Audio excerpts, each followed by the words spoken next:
Olá, muito boa noite para você. Hoje é quinta-feira, dia 2 de agosto. O Link Espírito Santo está começando e você vai ver agora o que vai ser destaque no nosso programa de hoje.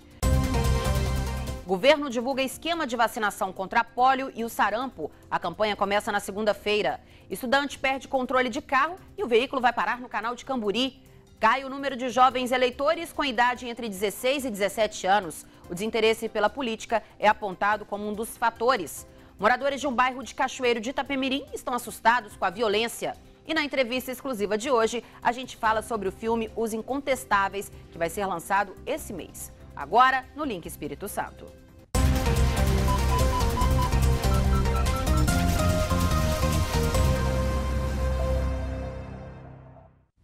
Mais uma vez, muito boa noite para você e muito obrigada pela sua companhia nesta quinta-feira. O governo do estado divulgou hoje como será o esquema de vacinação contra a pólio e o sarampo aqui no Espírito Santo. A campanha começa na segunda-feira. O secretário de Saúde, Ricardo de Oliveira, reforçou a importância de proteger as crianças e divulgou o esquema de vacinação para o estado. Todos os secretários municipais, a Secretaria Estadual, estamos aqui com a diretoria toda do COSEMES, fazendo uma avaliação do nosso Plano Nacional de Imunização aqui no Espírito Santo, né, e nos organizando e tomando as últimas providências para que essa campanha, a partir do dia 6, atinja a sua meta, que é vacinar cerca de 200 mil crianças aqui até o final de agosto. Atualmente, o país enfrenta 2 surtos de sarampo em Roraima e no Amazonas, além de casos em outros estados. No Espírito Santo, o último registro foi há 18 anos. Segundo a Secretaria Estadual de Saúde, mais de 530 salas em todo o Espírito Santo já estão preparadas e receberam do Ministério da Saúde as vacinas, inclusive um estoque extra. Segundo dados do Ministério da Saúde, no ano passado, aqui no Espírito Santo, 86% do público-alvo foi imunizado contra o sarampo e 81% tomou a vacina da poliomielite, abaixo da cobertura vacinal ideal de 95%. Segundo o secretário estadual de Saúde, os dados do Ministério da Saúde não correspondem à realidade. É um sistema complexo e na hora de vacinar, na sala de vacina, o enfermeiro tem dificuldade de vacinar e, ao mesmo tempo, ter tempo para fazer o cadastramento no novo sistema, que leva tempo. Entre gastar 5 minutos para inserir dado, ou 10. E vacinar, ele prefere vacinar e atender a fila. Então, nós estamos sempre com uma defasagem de informação entre a realidade e o que está colocado no sistema. A campanha começa na próxima segunda-feira e vai até o final deste mês. O dia D da campanha acontece no próximo dia 18.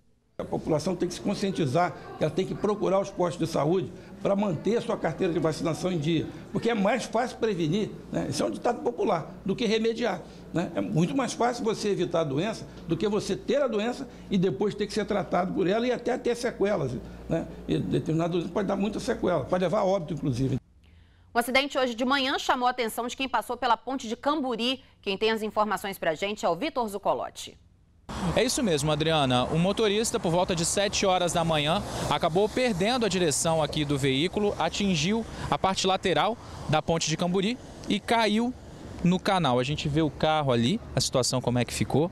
Segundo o Corpo de Bombeiros, 2 pessoas estavam no veículo, foram resgatadas sem ferimentos, né? E o motorista, um estudante de 20 anos, explicou que na hora, 7 horas da manhã, estava chovendo aqui na região e quando ele foi trocar de faixa, ele acabou aquaplanando, perdeu o controle do veículo, bateu aqui na mureta de proteção, essa mureta cedeu e o carro acabou caindo. Vale ressaltar que o carro tem seguro, que as 2 pessoas passam bem. E como está chovendo, Adriana, a gente pede aí a atenção redobrada dos motoristas para ter mais calma, para que um acidente como esse não aconteça com eles. Então, Adriana, eu volto com você. Agora nós vamos à nossa redação com o Lorenzo Francês, que tem mais notícias dessa quinta-feira para a gente. Oi, Lorenzo, muito boa noite para você. Olá, Adriana. O Ministério Público Federal no Espírito Santo denunciou 2 empresários do ramo de roças ornamentais por sonegação fiscal. José Alessandro de Leal de Santana e Celso Tirello são suspeitos de sonegar mais de R$230 mil. Os empresários, segundo as investigações, usavam empresas de fachada para emissão de notas fiscais frias nas operações de venda de mármore e granito para todo o país e não informavam a Receita Federal. Nós não conseguimos contato com os acusados. E olha só, a equipe da Delegacia de Homicídios de Proteção à Pessoa da Serra prendeu nesta quinta-feira no bairro Laranjeiras Emanuel Carlos da Silva Souza, mais conhecido como Peu Black. Contra ele, havia mandado de prisão temporário pelo crime de homicídio e tentativa de homicídio em junho deste ano na estrada de Queimados, na Serra. Além disso, ele também era apontado como gerente do tráfico de drogas no bairro André Carlone. Emanuel também é investigado pela DHPP em outros inquéritos. Ele será encaminhado ao presídio. E a Polícia Rodoviária Federal flagrou 4 carretas com excesso de peso na BR-101 em Linhares, no norte do estado. Apenas um dos veículos carregado de areia transportava 5 toneladas a mais que o permitido por lei. Por expor a vida de outras pessoas ao risco de um acidente grave por causa do excesso de peso, os motoristas vão responder na Justiça e pode pegar até 1 ano de prisão. E para encerrar, a gente fala da produção industrial. Em junho, o crescimento foi de 13,1% na comparação com o mês anterior. Dos 26 ramos pesquisados, houve crescimento em 22. Entre os setores que mais influenciaram a alta estão o de veículos automotores, reboques de carrocerias e produtos alimentícios. Esta foi a maior alta da série histórica iniciada em 2002. Voltamos ao estúdio com você, Adriana. Até amanhã. Obrigada, Lorenzo. Bom, o link agora vai para um rápido intervalo e na volta a gente fala sobre o aplicativo do TRE para denúncias de crimes eleitorais. E ainda cai o número de eleitores com menos de 18 anos. Então não sai daí que o Link Espírito Santo volta já.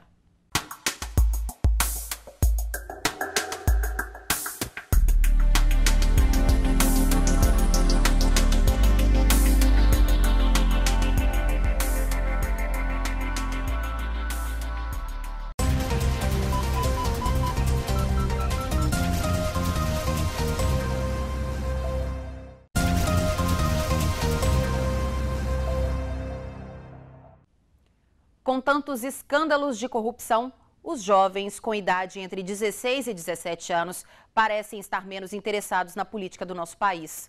Pelo menos é o que mostram os números do Tribunal Superior Eleitoral. Na sala de aula, o professor de História fala sobre a evolução do direito do voto no Brasil. Os alunos, com idade entre 16 e 17 anos, ficam atentos. O voto para eles é facultativo. E as estatísticas revelam o desinteresse desse público em votar.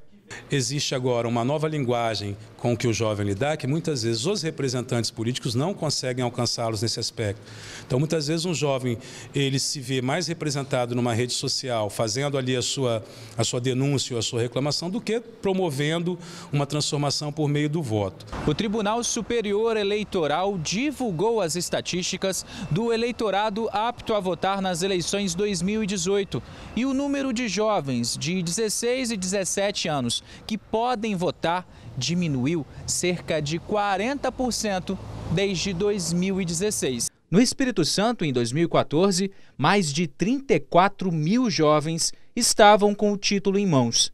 Atualmente, pouco mais de 18 mil vão votar. Ninguém melhor para explicar o porquê dessa situação que os próprios jovens.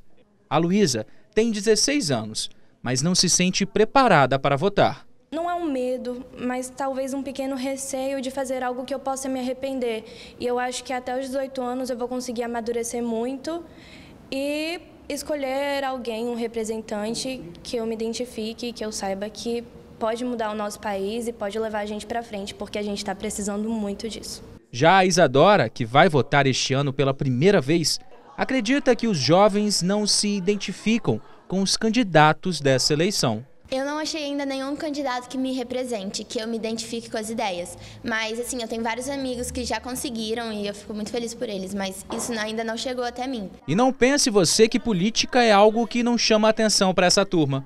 Acho que acesso às informações, por mais que sejam difíceis atualmente por causa da internet, eu acho que tem como sim você achar através de família, através de professores, que inclusive na nossa escola os professores estão sempre dispostos a ajudar a gente.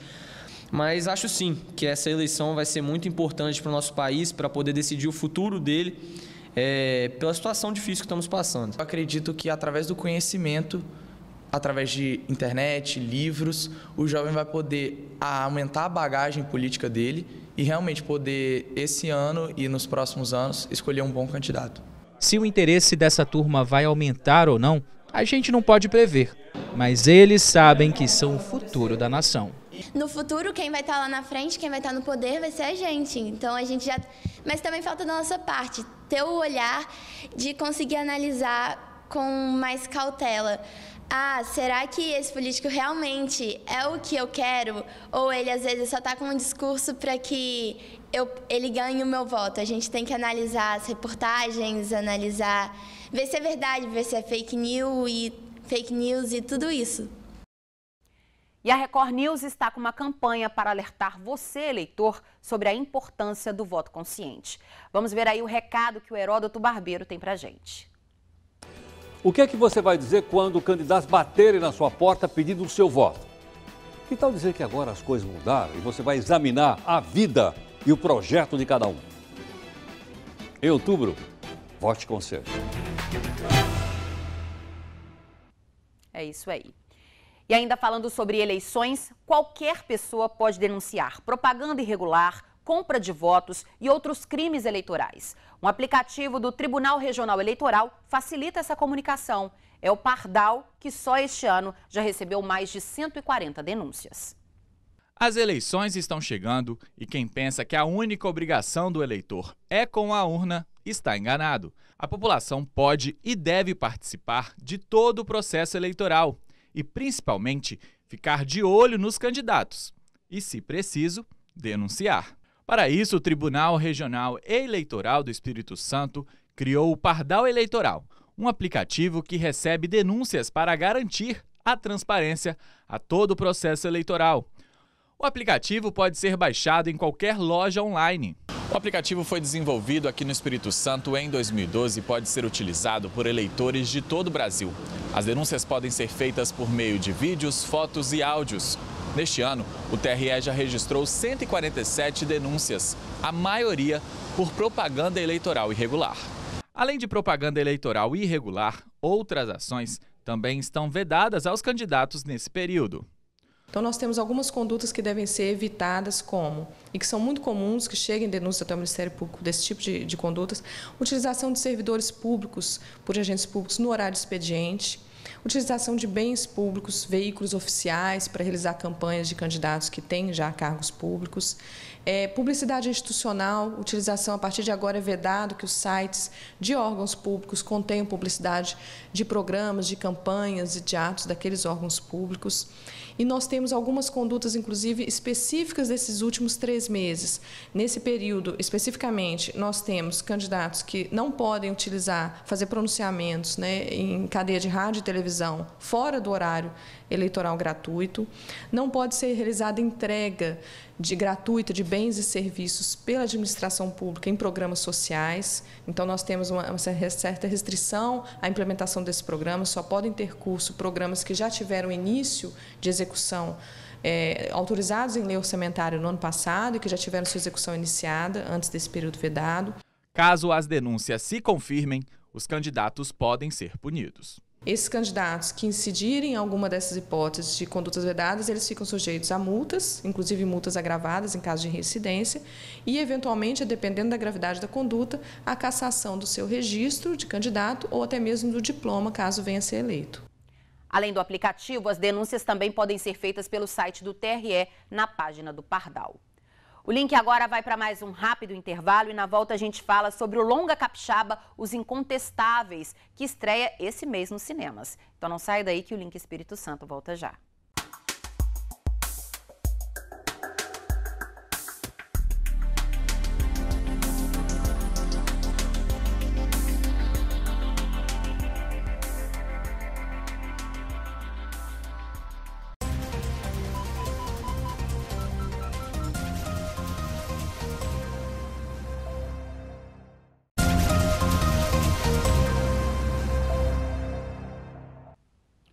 No dia 9 de agosto, estreia nos cinemas de todo o país o longa capixaba Os Incontestáveis. O filme do diretor Alexandre Serafini conta a viagem de 2 irmãos em busca de respostas sobre o passado. Ele é o convidado de hoje da nossa entrevista exclusiva.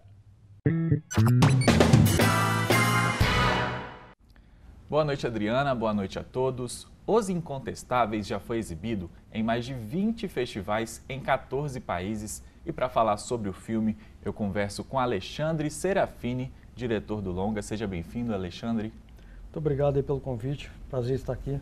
Alexandre, quando que surge a ideia do filme? A ideia surge em 2011 a partir de um telefonema do Saulo Ribeiro, que é um escritor aqui, o editor dono da editora Cousa, um escritor romancista, dramaturgo. Ele me ligou querendo que eu ajudasse ele numa ideia que ele queria escrever, na verdade um romance, e que ele queria botar um carro, um carro, tipo um Maverick, assim, mas é um outro carro, que agora me fugiu o nome. E eu falei, pô, mas esse carro não é um carro que não é Mustang, é um carro que não é produzido no Brasil, acho que não tem muito a ver com países, vamos trocar para o Maverick? Ele, pode ser. E aí, enfim, eu comecei, porque o Maverick é um carro que tem muita mística, que é um carro muito bonito, adorado, tem clubes de fãs.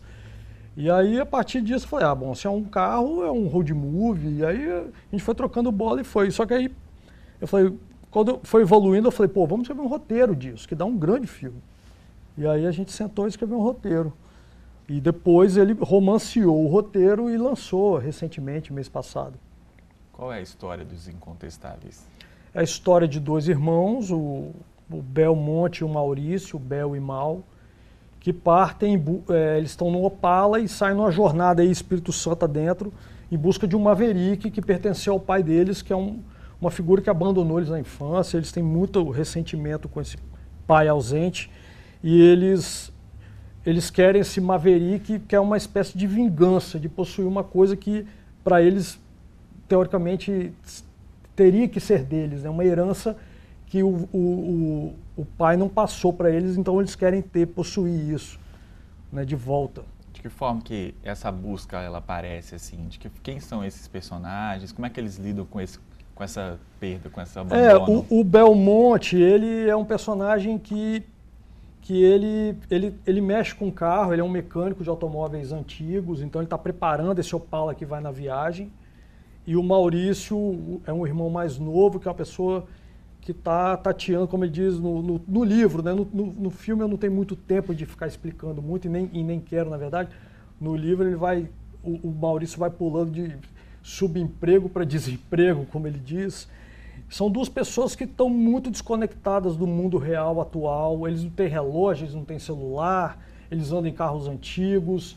Então são dois elementos que não pertencem ao real e estão fora desse espaço atual, assim. São pessoas muito deslocadas e que precisam de alguma coisa para se apoiar, para ter uma história. E aí isso se cristaliza nessa possibilidade de ter esse Maverick. É uma forma também de contestar esse mundo louco que a gente vive, e aí essa forma away de viver e buscar esse novo sentido para a vida?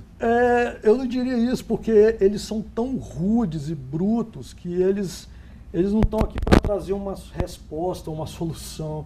Eles estão realmente em conflito com o real. E o real está aí, a gente tem que lidar com o real, né, com o mundo atual. E eles não, eles estão totalmente à parte. Então isso é um conflito que não vai ter solução para eles. São interpretados pelo Fábio Mozini e o Will Just, né? Isso. Como é que eles chegaram no filme?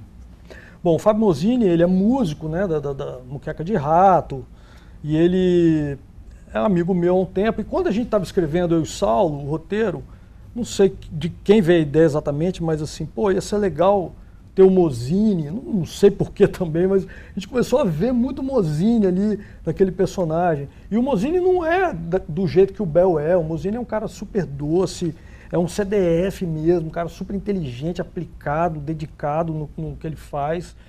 Mas, sei lá, é uma figura, um cara tatuado, ele é grande, né, tatuado, com a barba. A gente foi achando que ele configuraria bem para ser o Belmonte. E aí teve um processo longo de namoro, digamos assim, para convencer ele a fazer. Ele, Serafim, eu não quero, eu sou da música, eu não quero saber esse negócio. Eu falei, rapaz, mas você está no showbiz, cara, tudo pode ser positivo, tudo traz atenção, bota você em outras mídias. Eu acho que é interessante, até para você. Enfim, foi esse relacionamento aí conturbado, mas ele topou e eu acho que ele ficou bem. E ele trouxe o Maurício, que na época eles estavam muito próximos, gravando coisas juntos, porque o Will Just, né, que faz o Maurício, ele é músico também do The Mud Brothers, eles estavam gravando muito junto, o Mozini produzindo o disco deles, e ele trouxe, e eu vi a química deles muito muito boa, assim. Falei, pô, esses caras vão conseguir dar conta de interpretar esses irmãos, assim. Aquela coisa de irmão que é meio carinhoso, mas é áspero, né? Enfim, se medindo, se competindo. E foi assim. Tonico Pereira também está no filme. Ele tem um pouco dessa cara, né? Nas entrevistas dele, ele fala que não é ator, que ele é um grande brincalhão, no fim das contas. Rapaz, um brincalhão, porque ele é um grande ator, né? Um ator fenomenal. Ele foi incrível, assim, a possibilidade de ter ele, que a gente nunca imaginava. Alguém falou, pô, é acessível, não sei o quê. A gente tentou e deu certo. Aí foi, pô, nossa, vamos ter o Tonico Pereira no filme. Ficou todo mundo muito feliz, muito impactado. E ele vem, assim, em vez de ele trazer aqui, assim, um medo, né, de estar trabalhando, ele traz uma tranquilidade. Você está com uma pessoa tão experiente que ele te traz muita tranquilidade, sabe? Ele entrou no set, então você sabe que ele vai fazer ali perfeito. Ficava todo mundo, né, abestalhado, assim, com a interpretação dele, super perfeito, super profissional, o jeito de lidar com a equipe, muito bom. Isso aí, é um dos grandes atores vivos ainda, né? Você é capixaba, o filme é rodado aqui no Espírito Santo, é sua primeira direção de um longa. Como é que é estar na sua terra, contar um pouco de uma história que é sua aqui no seu estado? Uma coisa muito importante para mim, assim, porque, enfim, as pessoas falam, pô, você quer fazer cinema, tem que ir embora. Eu falei, não quero ir embora, eu quero fazer aqui, eu quero fazer na minha terra. Contar essas histórias que tem a ver com a nossa história, com a nossa geografia, com nossas pessoas, com o nosso jeito, com as pessoas que trabalham aqui, que produzem, que são super competentes. A gente, o filme quase todo, praticamente toda a equipe daqui, sabe? Então, para mim é muito importante isso, eu ter fincado esse pé, assim, vou fazer aqui com essas pessoas, que eu acho que o audiovisual, né, o cinema, é um ramo que está crescendo muito, a gente tem que crescer junto, porque senão a gente fica para trás e a gente não chega lá. Quem chega tarde não chega, na verdade. Então a gente tem que batalhar esse espaço, porque senão vai ser ocupado por outras pessoas. Falei no início que o filme já rodou mais de 20 festivais, 14 países, dia 9 de agosto, estreia, né, no circuito nacional. Isso. Qual a expectativa para quando isso for para o grande público? O que vocês já têm recebido do público que viu o filme, né? Vocês foram premiados também no Chile. Conta um pouquinho disso, dessa trajetória do filme. A gente tem uma resposta bem positiva, assim, essa carreira de festivais do filme foi bem positiva, porque a gente, assim, eu achava que eu tinha um bom filme, mas isso aí corrobora essa informação, né? Assim, e vai para lugares que as pessoas não me conhecem, não têm a menor ideia quem eu seja, não sabe quem é Mosini, não sabe que existe o Espírito Santo no Brasil sequer, e vem aquele filme e se identificam, vê ali algum elemento que realmente interessa. É muito interessante isso. Então, deu uma tranquilidade, assim, mais acertei do que errei, porque é normal errar também num primeiro filme, né? Mas assim, mais acertei do que errei, fico com essa sensação. E agora a expectativa das pessoas está muito alta. A gente tem feito a campanha de divulgação do filme e tem tido um retorno bem positivo, assim, as pessoas querendo ver. As pessoas ficam loucas quando vê o trailer por causa dos carros, né? O Opala e o Maverick são carros muito lindos. E como eu falei, são carros que têm uma mística, são carros que têm fãs, clube de fãs. Então está gerando um interesse bem legal, assim, que, enfim, está repercutido de maneira positiva. Aqui em Vitória vai ser exibido onde? No dia 9? No Cine Jardins, no dia 9, na sessão das 9 horas. Eu vou estar presente, algumas pessoas da equipe vão estar lá também, e depois o filme segue aí, né, na semana, depois da quinta-feira, dia 9. Segue em cartaz. Muito obrigado, Alexandre, pela sua presença aqui no Link. Eu que agradeço a presença, obrigado a todos, e vão lá ver o filme, gostem ou não, depois venham falar comigo, né? O importante é ver e criar a própria opinião e depois a gente comentar para ver se a gente faz mais coisas aqui. Adriana, eu volto com você no estúdio. O Link vai agora para um rápido intervalo e na volta tem as notícias de todas as regiões do estado. Então não sai daí que a gente volta já.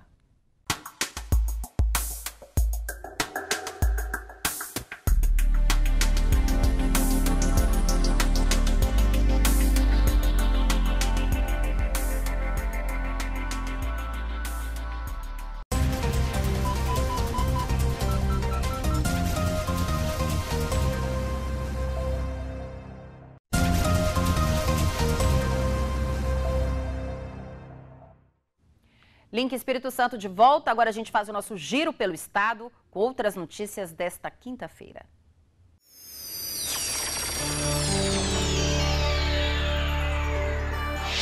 Olá, boa noite para você que nos acompanha aqui no Link Espírito Santo. Um acidente com vítima fatal foi registrado na noite desta quarta-feira em uma estrada entre São Domingos do Norte e São Gabriel da Palha, 2 municípios vizinhos aqui a Colatina. O motorista bateu na traseira de um caminhão, vejam só, que estava parado com grande parte do veículo dentro da pista de rolamento. O acidente aconteceu no início da noite desta quarta-feira. Segundo foi informado no boletim da Polícia Militar, o caminhão estava parado com grande parte do veículo dentro da pista, na S-137, estrada na zona rural, entre São Domingos do Norte e São Gabriel da Palha, quando um homem, pilotando uma moto Honda, modelo Bros, acabou se chocando na traseira do caminhão. O socorro foi acionado, mas o condutor da moto morreu na hora da batida e foi identificado sendo André Guerink, de 18 anos. A PM informou ainda que André não possuía carteira de habilitação. Na ocorrência também foi informado que nem proprietário, nem o motorista do caminhão se encontravam no local quando a polícia chegou para averiguar os fatos. Até o final dessa edição, fomos informados pela Polícia Militar que nem motorista, nem o proprietário do veículo haviam sido encontrados. Vamos falar agora de saúde. Desde 1992, o planeta celebra a Semana Mundial de Aleitamento Materno, entre os dias 1º e 7 de agosto. A cada ano, um tema ou ângulo sobre essa questão é ressaltado para que sempre possamos nos recordar e aprender como o leite materno e a amamentação fazem a diferença na promoção à saúde da criança, no vínculo familiar e até mesmo na educação. É sobre esse assunto que a nutricionista Iessa Comério fala hoje aqui de Colatina. O leite materno é um alimento tão completo e nutritivo que ele ocupa simplesmente o primeiro lugar no ranking dos alimentos mais nutritivos. Um apelido para ele também é o ouro líquido. Tamanha a nutrição, tamanho o poder de saúde que tem ali contido nele. E aí você me pergunta, se o leite materno é tão completo, por que um percentual tão baixo de mães que amamentam até os 6 meses de maneira exclusiva, como é o recomendado pela Organização Mundial de Saúde? Em grande parte é desinformação, falta de informação, tanto durante a gestação quanto após o nascimento. Então, uma dica que eu sempre dou para as gestantes ou para as mamães que acabaram de dar à luz é: procure o banco de leite da sua cidade. Ali há uma equipe profissional capacitada para poder te orientar nessas primeiras horas, nesses primeiros dias, para que você garanta realmente esse aleitamento materno com qualidade e com segurança. Eu poderia aqui destacar vários benefícios nutricionais com tranquilidade e segurança, mas tendo em vista que essa semana é com foco na amamentação e em ações que podem garantir com que nós possamos aumentar no Brasil esse percentual de aleitamento materno exclusivo, eu vou destacar alguns pontos críticos que as mamães podem passar e aí sim com dicas para que ela possa, com informação, garantir esse aleitamento por mais tempo. A primeira dica é: busque conhecimento, grupos de apoio e inclua sua família junto. No momento em que você tem um filho, são muitas pessoas para dar palpite, opiniões, dar algumas informações bem ultrapassadas de lá atrás que não cabem mais hoje em dia. Então, sugiro que você busque realmente alguns grupos de apoio e leve seu marido, cônjuge, avó, parente, para que também possam ter essas informações e te dar mais segurança nesse momento tão crucial. Uma outra dica valiosa é o preparo da mama, que eu destaco isso em 2 partes. Preparo de dentro para fora, com uma alimentação e hidratação adequada, e de fora para dentro, que pode ser feito com a exposição solar e, caso você não tenha essa oportunidade, aproximando 2 palmos, uma luz incandescente, para que você possa ficar 5 a 10 minutos por mama por dia, principalmente no último mês. Agora, uma dica valiosa: dentro dos 3 primeiros dias do nascimento da criança, acontece um fenômeno chamado apojadura. Isso, de uma maneira geral, com os mamíferos. É quando o leite desce, é quando as mamas ficam muito cheias. E é nesse momento que, às vezes, a mulher não consegue dar continuidade à amamentação. pois a mama fica tão cheia que a criança não consegue abocanhar o bico do peito da mãe com tanta facilidade. Por isso é importante ir ao banco de leite. Lá elas vão ensinar massagens na mama para poder descartar o excesso desse leite e, se possível, até mesmo doar para o banco de leite dessa cidade. A criança, quando recebe o aleitamento materno exclusivo até os 6 meses de idade, ela tem um índice de infecções, de doenças e de riscos também de obesidade, visto que fórmulas infantis têm uma quantidade de proteínas maior e isso está associado a risco de obesidade na idade adulta. Mais uma vez aí a nutricionista participando conosco e ressaltando hoje a importância do leite materno na vida da criança. Essas são as informações hoje aqui de Colatina. Vamos agora para o município de Linhares.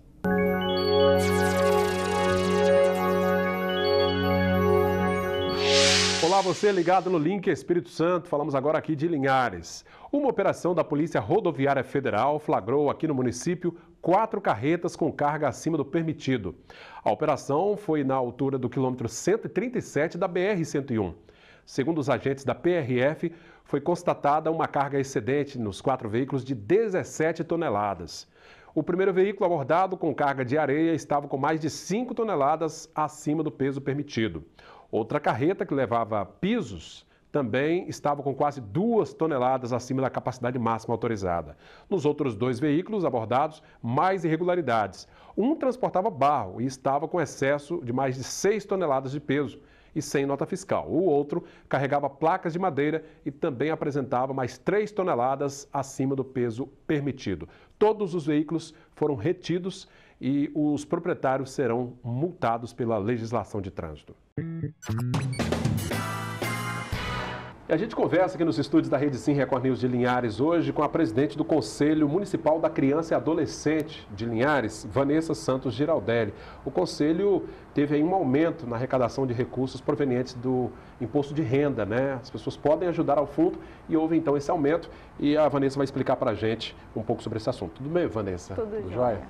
Vanessa, foram quase R$60 mil destinados especificamente ao fundo, né? Quase dobrou em relação ao ano anterior.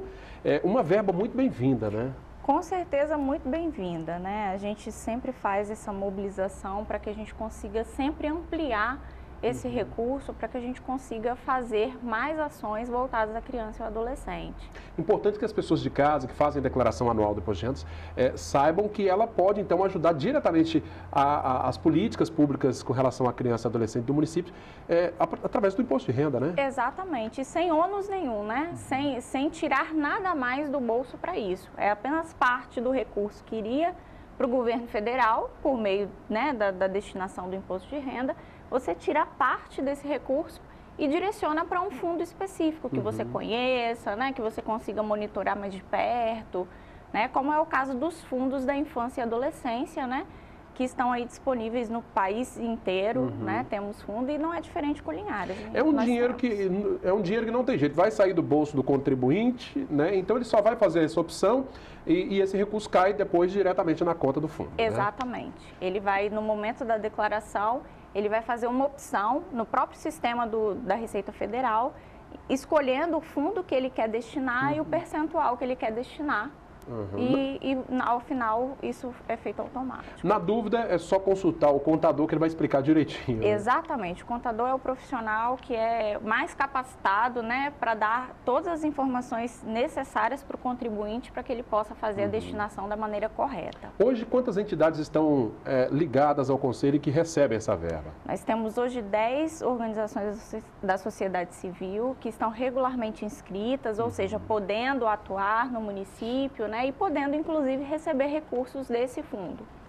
A joia, uma verba importante, um recurso importante, isso pode melhorar, claro, né? Sempre pode melhorar. A gente espera, né, que à medida que os anos passem e que a gente consiga fomentar, né, essa destinação para mais pessoas e que mais pessoas, né, possam ser os nossos colaboradores diretos, né, para essa atuação junto à criança e adolescente aqui no município de Linhares. e o quanto que as crianças e adolescentes, não só de Linhares, né, no mundo inteiro precisam de atenção, né? E é um recurso que vai exatamente para essas políticas de atenção aos adolescentes e às crianças do nosso país. Vanessa Santos Giraldelli, a presidente do Conselho Municipal da Criança e Adolescente de Linhares. Obrigado pela presença. Eu que agradeço. Seguimos agora para São Mateus, com outros destaques da região.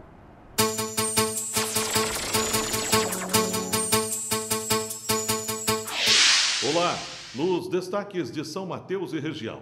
Os motoristas estão recebendo multas em casa, num semáforo que fica na rodovia Otovarino Duarte Santos, onde também existe um radar. O local não tem sinalização. Condutores vêm sendo surpreendidos constantemente ao receber multas por avanço de sinal na rodovia ES 315, quilômetro 89.7, trecho que liga o bairro Pedra d'Água a São Mateus. No entanto, tal penalidade pode ser considerada ilegal e arbitrária, ferindo expressamente o Código de Trânsito Brasileiro. De acordo com a legislação brasileira, as imagens do radar devem registrar a faixa de pedestre e a linha de retenção. E como é possível ver, aqui no local não existe nenhuma demarcação. Eu recebi com bastante surpresa, porque não é uma prática minha avançar sinal, né? Até mesmo em grandes centros, né? Eu paro em sinais vermelhos, né? E ali, no local que eu estava, no horário que foi aplicada a multa, que foi às 20 horas, né? As sinalizações do carro, como indica na foto que foi tirada pelo radar, tudo indica que eu estava parado e que não avancei o sinal. Então, como não é uma prática minha e como a foto do radar também me denunciou isso, eu fiquei surpreso. Falei, não, tem alguma coisa errada aí. O que ocorre ali naquele trecho, especificamente, é que condutores que eles ultrapassam a linha de retenção ou a faixa de pedestres, que é inexistente no local, né?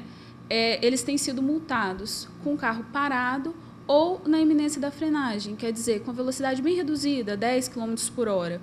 Isso porque o radar ele tem demarcado essa linha de retenção, só que se a gente for ao local, a linha de retenção não existe, né? Não tem demarcação de faixa de pedestres, não tem linha de retenção, não tem nada lá. Então, por que ela passa a ser indevida? Porque o Código de Trânsito Brasileiro ele diz que a sinalização ela tem que estar em perfeito estado de visibilidade. Você tem que ver ela, seja de dia ou à noite. Segundo a advogada, para que essa cobrança de multa seja considerada legal, os órgãos responsáveis devem executar uma repintura da faixa de pedestres e linha de retenção. A portaria do Denatran, ela diz que o radar ele tem que pegar na imagem dele essa linha de retenção. Então, nas multas, a gente vê que tanto na imagem quanto você indo ao local, não há demarcação de sinalização. Então, essa multa ela passa a ser ilegal porque condutores que ultrapassaram uma linha que não existe, né, de sinalização têm sido multados mesmo sem avançar o sinal vermelho. Então, isso é ilegal. O que a gente aconselha é que esgote todas as vias administrativas, né? São três instâncias, então recorra até a última instância. E se não for anulada a sua multa, recorra ao Poder Judiciário, porque a multa é ilegal, então exerça os seus direitos. Nós entramos em contato com a assessoria de imprensa do DR, que ficou de apurar as irregularidades. A Justiça determinou a desocupação da fazenda Itaúnas. A juíza Silvia Fonseca, de Conceição da Barra, determinou a reintegração de posse da fazenda Itaúnas à empresa APAU e a desocupação da mesma pelas 150 famílias ligadas ao MST. A decisão foi tomada em audiência de conciliação ocorrida nesta quarta-feira. O INCRA tem até o dia 25 deste mês para encontrar outro local para assentar as famílias. Mais notícias de São Mateus e região você acompanha no jornal online Sim Notícias.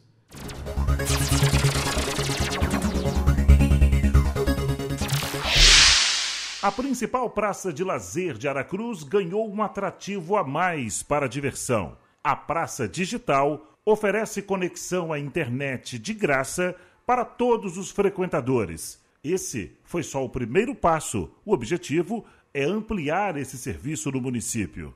A Prefeitura começou a implantar as praças digitais com o propósito de atrair e criar uma nova possibilidade das pessoas frequentarem a praça, também oferecendo acesso à internet nesses espaços, onde também é um espaço de lazer e de entretenimento. Agora, os frequentadores aqui da Praça da Paz, o principal espaço público de lazer do município, tem uma grande novidade: é a internet de graça, dentro do projeto Praça Digital. Enquanto as crianças se divertem, enquanto os adultos caminham, quem quiser pode, ao mesmo tempo, estar conectado à internet. Para acessar, o cidadão deverá realizar um cadastro, informando dados como CPF e nome completo, ou então baixar o aplicativo Aracruz Online, que também foi inaugurado. Até o final do ano, outras 13 localidades devem receber o serviço. O que você achou da internet liberada aqui na praça? Muito legal, muito fácil, muito rápido, bem legal. Rapaz, foi uma ideia muito boa. Há mais tempo tivesse, seria melhor, mas muito bom mesmo. A internet muito boa, muito rápido. É essencial, muito bom.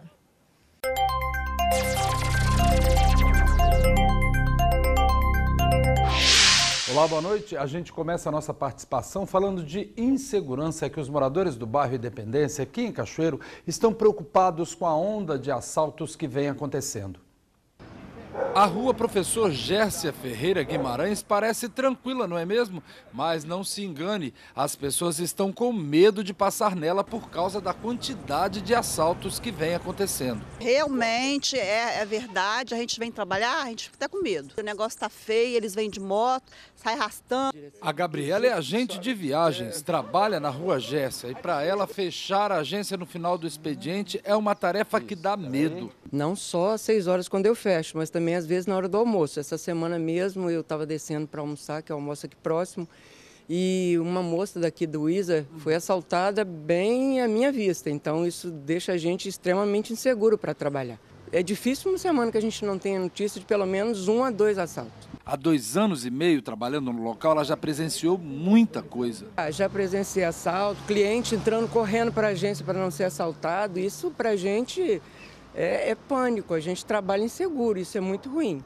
O bairro Independência é 90% residencial e, segundo os moradores, isso tem chamado a atenção dos criminosos. Esse vídeo de uma câmera de segurança mostra o exato momento em que o bandido chega de bicicleta, rouba o celular da jovem que está sentada. Um carro para e o motorista tenta pegar o bandido, que consegue escapar. Esse foi no final de junho. Nesse outro assalto no mesmo lugar, uma mulher está passando na calçada e é abordada por 2 homens em uma moto. O carona desce e anuncia o assalto. A vítima resiste. O bandido cai na hora da ação, sobe na moto e consegue fugir. Toda essa tranquilidade das ruas do bairro Independência engana, pois os crimes aqui não têm hora para acontecer. Isso tem apavorado os moradores de um bairro que já foi considerado um dos mais seguros de Cachoeiro. O bairro Independência está entregue a ninguém. Não sei como está a cidade inteira, mas aqui o índice de assalto é muito grande. Nós temos funcionários que são assaltados num dia, no outro dia de novo o bandido passa. Eu acho que ele já bate até cartão de ponto, porque não tem ninguém que repreenda ou faça alguma coisa. Um bairro que foi considerado o mais seguro daqui de Cachoeiro, porque a delegacia era aqui. Sumiram a delegacia, sumiram com a PM, sumiram com o policial. A terra está entregue aos bandidos. Para se proteger, esse comerciante que tem medo de mostrar o rosto teve que gradear toda a padaria. E para trabalhar durante o dia, além de gradeada, a porta tem que ficar trancada. Meu funcionário, ele foi rendido aqui e dali para frente eu falei assim, não vai ficar mais aberto. Se der certo, bem, mas aberto não vai ficar. A gente vai ter que trabalhar com grade. Essa mulher mudou a rotina na hora de sair de casa. Nós deveríamos evitar sair com joias, né? Bolsas na mão, coisas assim atrativas, entendeu? São chamariscos. Então eu acho que a pessoa deveria evitar isso aí. Assustada, Maria da Penha parou de sair à noite e mudou sua rotina para sair durante o dia. A gente vai para a academia, não leva nada, a não ser uma toalhinha, não leva um celular, um relógio. A gente tem medo de usar qualquer coisa que chame mais a atenção dos bandidos. A gente precisa de ser protegido. E a gente está desprotegido já há muito tempo. E é muito revoltante você não poder usufruir se você tiver como, tiver condições de ter alguma coisa, você não pode, porque a pessoa fica de olho e vai querer tomar de você e tira até a sua vida. A polícia informou que faz policiamento 24 horas por dia em todos os bairros de Cachoeiro, realizando diversas ações e que está à disposição da comunidade para discutir ações de segurança no bairro Independência e em demais bairros da cidade de Cachoeiro. Em caso de suspeita de crimes, ligar para 190 ou denuncie através do 181. A sua identidade vai ser mantida em sigilo.